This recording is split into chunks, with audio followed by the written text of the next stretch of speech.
Labas vakaras. Istorija verta atskiro filmo arba tai, kaip LKL pusfinalio serijoje Utenos Juventus Klaipėdos Neptūną nugalėjo jau antrą kartą paeiliui. Dabar Laimono Eglinsko auklėtiniai yra tik per vieną žingsnį nuo LKL finalo, bet taip pat ir nuo tiesioginio patekimo į FIBA Čempionų lygos pagrindinį turnyrą. Jei Lietuvos krepšinio lygos pusfinalyje tarp Kauno Žalgirio ir Panevėžio Lietkabelio intrigos praktiškai nėra, tai kita serija, kurioje kaunasi, o gal tiksliau dantimis ir nagais draskosi Utenos Juventus ir Klaipėdos Neptūnas, reikalauja atskiro filmo. Niekas nevyksta be priežasties. Kažkas turėjo įvykti. Tiesiog taip susidėliojo laikas, taip susidėliojo žvaigždės, viskas sukrito į vieną vietą. Tai girdžiu, kad daugumą kalbat apie filmus, tai gal pradedam kurtą filmą.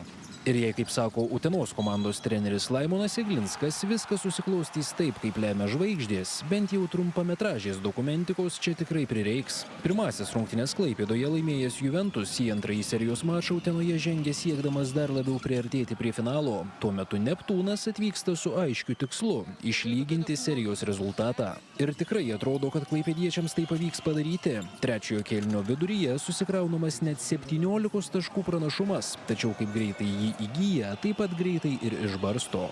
Juventus dar kartą parodo, kad šiuose atkrintamosiuose vien noro pas komandą tiesiog yra daugiau. Uteniškiai pelno 10 taškų be atsako ir galiausiai Neptūną palieka ant ledo. Laimė 86-83 ir serijoje iki 3 pergalių pirmauja jau 2-0. Po rungtynių treneris išreiškė didžiulę pagarbą Evaldui Šauliui, kuris dar prieš mačą dalyvavo laidotuvėse, tačiau vis tiek puikiai pasirodė aikštėje.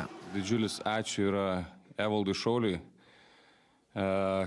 kuris šiandieną dalyvavo savo senelio laidotuvėse, atvyko į rungtynės ir aš sakyčiau, 3-4 kėlinys buvo jo rankose, jis mumis patempė, jis gynėsi, jisai pataikė, tai yra nerealus jausmas, kai turi tokie žmonės. Nežinau, kaip aš galiu su tokiais žmonėms pralaimėti. Pats Laimonas Eglinskas darbus Utenoje pradėjo vos prieš mėnesį. Prieš tai jis buvo atleistas iš Kėdainių Nevėžio klubo, kuris apskritai liko vienintelė komanda nepatekusi į atkrintamąsias. Tuo metu buvęs Nevėžio treneris dabar yra vos per žingsnį nuo finalo.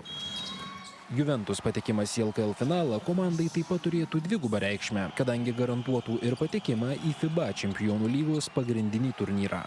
Manęs tikrai neblaško, aš žinau, ką aš turiu pasiekti, ką komanda turi pasiekti.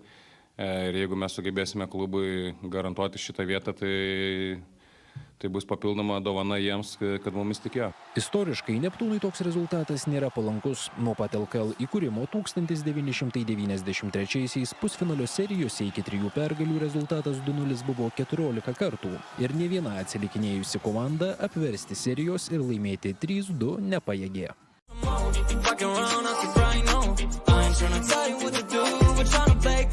Baby, I ain't playing